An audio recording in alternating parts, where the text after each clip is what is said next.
नमस्कार मेरे प्यारे वनस्पति प्रेमियों, कैसे हैं आप दोस्तों। फिर आज एक नए वीडियो के साथ कुछ नए दृश्यों के साथ सीधे अपने टेरेस गार्डन से। दोस्तों आज हम करेंगे शुरुआत रेड अमरंथ यानी कि लाल साग या जिसे लाल भाजी कहा जाता है, उसके साथ ही कुछ हरे साग यानी कि ग्रीन अमरंथ या जिसे हरा भाजी के नाम से हम जानते हैं। इन दोनों सागों को आज हम भरपूर तरीके से हार्वेस्ट करेंगे। हमारे ज़्यादातर जो भी रेड अमरंथ है इधर उधर अलग अलग कंटेनर्स में है, आप देख सकते हैं। ये तोरई का कंटेनर है, किस प्रकार से ये अपने आप उगाया है। तो कई बार तो ये अपने आप कंटेनर्स में आ जाते हैं और हमें इसको फेंकना नहीं चाहिए बल्कि बड़ा करना चाहिए इस प्रकार से, और फिर एक समय के बाद हार्वेस्ट करना चाहिए क्योंकि बहुत ही गुणकारी ये साग होता है। तो चलिए इसको तो पहले हम उखाड़ने की कोशिश करते हैं। काफ़ी मोटा है मगर ये बीच से टूट गया। आप देख सकते हैं कितना मजबूत होगा इसका जड़ कि एक बार में हाथ में उखड़ ही नहीं रहा है।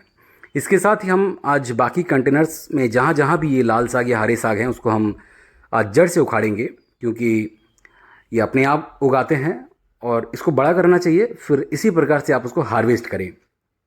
इसके साथ ही हम वैसे कंटेनर से भी हार्वेस्ट करेंगे जिसमें हमने सिर्फ और सिर्फ लाल या फिर हरे साग को ही लगा रखा है। मगर उससे पूर्व इधर उधर जो भी कंटेनर्स हैं उनमें इक्के दुक्के जो भी साग अपने आप उगाए हैं उनको तो पहले उखाड़ लिया जाए। इस प्रकार से ये अपने आप आ जाते हैं, इसको लगाना नहीं पड़ता है। कोई भी बीजों के साथ ये मिक्स हो जाते हैं और फिर वो अपने आप उग जाते हैं। तो दोस्तों ये जो कंटेनर्स हैं इसमें सिर्फ और सिर्फ रेड अमरंथी हैं, मगर इनको भी हम जड़ से उखाड़ रहे हैं। आपको मालूम होगा कि हम तभी अपने सागों को जड़ से उखाड़ते हैं अगर वह बीज अच्छी क्वालिटी के ना हो या फिर वो समय को पार कर चुके होते हैं। इस केस में ये बीजों की अच्छी क्वालिटी नहीं है, इसी वजह से हम इसको जड़ से उखाड़ रहे हैं। हमने इससे पूर्व भी कई बार रेड अमरंथ को जड़ से उखाड़ा है क्योंकि हमने देखा है कि बहुत ही स्लो रेट से इसमें ग्रोथ हो रही है, यानी कि बीज की क्वालिटी बिल्कुल भी अच्छी नहीं है। कट करने के बाद भी बहुत ही लेट से अगर इसमें पत्ते आ रहे हैं तो आप मान लीजिए कि बीज की क्वालिटी बिल्कुल भी बेकार है। और देखिए आप कितने कम मात्रा में इनमें पौधे उगे हैं। हमने बहुत ही अच्छा खासा इनमें बीजों को बोया था, फिर भी हर जगह से सागों की वृद्धि नहीं हुई, यानी कि बीज बहुत ही फालतू क्वालिटी की थे। उसके साथ ही ये ग्रीन अमरंथ है और ये भी उतने अच्छी क्वालिटी के नहीं है। हालांकि हमने इन पौधों से बहुत बार हार्वेस्ट कर लिया है, इसीलिए इनको अब जड़ से उखाड़ रहे हैं ताकि हम फिर से नए बीजों को लगाते रहें। आप जब बाज़ार से सागों को खरीदते हैं तो आपको रूट्स के साथ वो साग मिलते हैं, मगर आप घर पर जब उगाते हैं तो आप उसको निरंतर हार्वेस्ट कर सकते हैं। आप जड़ों से बिल्कुल भी ना उखाड़े। जड़ों से आप तभी उखाड़े जब वो क्वालिटी अच्छे ना हो, जब बहुत बार आपने हार्वेस्ट भी कर चुका होता है और आप देख रहे हैं कि उतने तेज़ गति से अब उसमें पत्ते नहीं आ रहे हैं, साग नहीं उग रहे हैं। जो भी घास फूस है उसको आप समय समय पर हमेशा उखाड़ कर फेंकते रहे कंटेनर से, क्योंकि वो बाकी पौधों को, बाकी सागों को नुकसान कर सकते हैं। इस कंटेनर का भी वही हाल है। हमने बीजों को तो पूरी तरीके से कंटेनर में बोया था, मगर आप देख सकते हैं बहुत ही कम मात्रा में इनमें साग उगे हैं, यानी कि बहुत ही फालतू क्वालिटी के बीज हमें प्राप्त हुए थे। आप हमेशा इस बात का ध्यान रखें अगर आप गार्डनिंग करते हैं टेरेस पर या आंगन में या जहाँ पर भी घर में आप खेती करते हैं, सब्जी को उगाते हैं, साग को उगाते हैं, हमेशा आपको बीजों की क्वालिटी चेक करनी पड़ेगी। उसका कोई पैरामीटर नहीं है, बल्कि इसी प्रकार से आप परिणाम जब लेते हैं तो आपको ज्ञात हो जाता है कि ये क्वालिटी अच्छे नहीं है, हमें फिर से कोई नई क्वालिटी के बीज लाने पड़ेंगे। तो चलिए दोस्तों अब हम मिर्च को हार्वेस्ट कर लेते हैं। हमने पूर्व से ही कुछ पके हुए मिर्च को हार्वेस्ट कर लिया था आज। बाकी जो हरी मिर्च है अब उनको हार्वेस्ट करते हैं। वैसे तो हम मिर्च को प्रतिदिन हार्वेस्ट करते हैं जितने की हमें ज़रूरत होती है।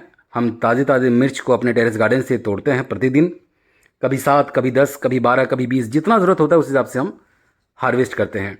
आज हम कुछ ज़्यादा मात्रा में मिर्च को हार्वेस्ट करेंगे। इसके पीछे कारण है कि अब इसमें फ्रूटिंग बहुत तेज़ होने लगी है।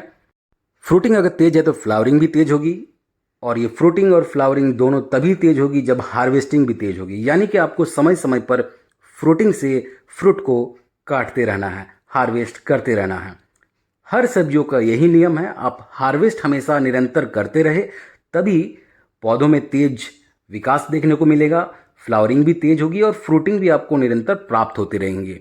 इसीलिए आज हम बहुत अधिक मात्रा में मिर्च को हार्वेस्ट भी करेंगे। आपको मालूम होगा हम कुछ समय के लिए अपने कार्य से विश्राम लिए थे और इसी के परिणाम है कि अब इतने अधिक मात्रा में फ्रूटिंग भी मिर्च में आ चुके हैं। ये बहुत ही तीखे मिर्च हैं। दोनों ही प्रकार के मिर्च जो हमने इस वक्त लगा रखे हैं दोनों ही तीखे वाले हैं। दो प्रकार, यानी कि एक तो नीचे की ओर आपको मिलेंगे और एक खड़ा मिर्च मिलेगा जिसे हम सूर्यमुखी मिर्च कहते हैं, और दोनों ही तीखे प्रजाति के मिर्च हैं, बेहद तीखे हैं। अगर ये पक जाते हैं तो और तीखे हो जाते हैं। ये हमारे पुराने मिर्च के पौधे हैं, ये सर्दियों के पौधे हैं और अब इसमें बहुत ही फ्रूटिंग कम होने लगी है। फ्लावरिंग भी तेज़ है मगर फ्रूटिंग उतने अच्छा खासा में नहीं प्राप्त हो रहे हैं नए पौधों की तुलना में। कुछ दिनों के बाद हम इसे उखाड़ कर फेंकेंगे, मगर जितना हो सके हम इनसे फ्रूटिंग को प्राप्त कर ले रहे हैं। आपको मालूम होगा कि आप हमेशा समय समय पर पुराने पौधों को फेंकते हैं। फेंकना भी चाहिए, क्योंकि एक समय अंतराल के बाद हर पौधा वृद्ध अवस्था में पहुंच जाता है, उसमें फ्रूटिंग कम हो जाती है या फिर ना के बराबर हो जाती है। और ये वही वक्त होता है जब हमें उन पौधों को जड़ से उखाड़ कर फेंकना चाहिए और फिर से नए पौधों को भी उस स्थान पर लगाना चाहिए, ताकि निरंतर आपको अपने टेरेस गार्डन से सब्जियां, ऑर्गेनिक सब्जियां, हरी सब्जियां, ताज़ी सब्जियां प्राप्त होती रहें। उसमें कोई समय की सीमा नहीं होनी चाहिए, कोई टाइम बाउंडेशन नहीं होना चाहिए, कोई मौसम का बाउंडेशन नहीं होना चाहिए। तो हमने हार्वेस्ट कर लिया है मिर्च को।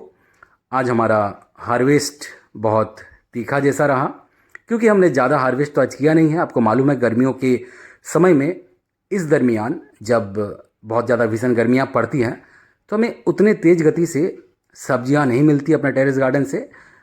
कुछ हफ्तों के बाद से फिर से निरंतर हमें सब्जियां प्राप्त होने लगेगी। ये वही समय होता है जब हमारे सब्जियां तैयार हो रहे होते हैं, बड़े हो रहे होते हैं। गर्मियों के सब्जियां तैयार हो रहे होते हैं, सर्दियों के सब्जियां समाप्त हो चुके होते हैं या फिर प्राय समाप्त हो रहे होते हैं। तो दोस्तों, इस वीडियो को यहीं विराम देंगे। वीडियो कैसा लगा अवश्य अपनी प्रतिक्रिया हमें कमेंट बॉक्स में साझा करें। चैनल पर नए हैं तो चैनल को सब्सक्राइब कर लीजिएगा, बेल आइकन दबा लीजिएगा। मिलते हैं अगले वीडियो में, तब तक अपना ख्याल रखें। बहुत बहुत धन्यवाद आपका।